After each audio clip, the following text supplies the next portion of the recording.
शाम के ठीक 6 बज रहे थे। रजिस्ट्रार और उसका दोस्त अर्जुन गांव की कच्ची पगडंडी से वापस लौट रहे थे। अचानक पीछे से किसी ने भारी और खोखली आवाज में कहा, रुक जा। दोनों के कदम एक साथ थम गए। तूने सुना? अर्जुन ने कांपती आवाज में पूछा। रजिस्ट्रार कुछ बोल पाता उससे पहले ही अर्जुन ने गलती से पीछे मुड़कर देख लिया और अगले ही पल अर्जुन का सिर धड़ से अलग होकर जमीन पर लुढ़क गया। अर्जुन का शरीर वहीं खड़ा रहा, बिना सिर के। रजिस्ट्रार की चीख गले में ही अटक गई। पर ऐसे कैसे हुआ, चलो जानते हैं। इस गांव में एक खौफनाक नियम था। जैसे ही शाम के 6 बजते हर दरवाजा बंद, हर इंसान अपने घर में छुप जाता, क्योंकि अगर कोई अजनबी या गांव का ही आदमी उस आवाज को 2 बार सुन ले, पीछे मुड़कर देख ले, तो सुबह सिर्फ उसकी सिर कटी लाश मिलती। रजिस्ट्रार हाल ही में इस गांव में रहने आया था। उसे इन बातों पर यकीन नहीं था। उस रात गांव के सभी लोग चौपाल में इकट्ठा थे। जब रजिस्ट्रार ने ये सब सुना, उसके रोंगटे खड़े हो गए, लेकिन फिर भी उसने कहा, ये सब वहम है, मैं नहीं मानता।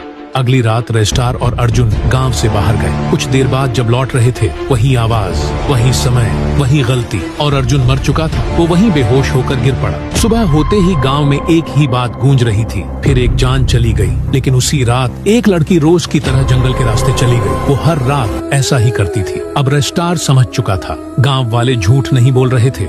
उसने ठान लिया सच जानने की। उसी रात वो गांव के बाहर छुप गया। तभी उसने देखा वही लड़की जंगल की ओर जा रही थी। रजिस्ट्रार ने चुपचाप उसका पीछा किया। लड़की जंगल के बीच बनी पुरानी हवेली में घुसी। रजिस्ट्रार भी पीछे से अंदर गया और जो उसने देखा, उसके होश उड़ गए। लड़की जमीन पर अजीब अजीब चिन्ह बना रही थी और उसकी जुबान से काले मंत्र निकल रहे थे। सुबह गांव के बीच सरपंच, गांव वाले और रजिस्ट्रार खड़े थे। वो लड़की भी सामने थी। रजिस्ट्रार चीख पड़ा, यही है वो, यही सबकी जान ले रही है, यही है विशाचिनी। गांव सन्न रह गया। ये तो अनाथ लड़की है। लड़की की आंखों में आंसू थे। उसने कहा, मैं नहीं हूँ, मेरा यकीन। से पहले अगर आप लोग भी राइस्टार को दिल से पसंद करते हो तो वीडियो को एक लाइक करके चैनल को भी सब्सक्राइब कर लो और कमेंट में राइस्टार के लिए लाल दिल जरूर से भेज देना। देखते हैं कितने लोग राइस्टार को सच में पसंद करते हैं। यकीन करो, मैंने किसी की जान नहीं ली। रजिस्ट्रार बोला, मैंने तुझे उस हवेली में देखा है। वो काला जादू क्या था? लड़की ने सिर झुका लिया। आगे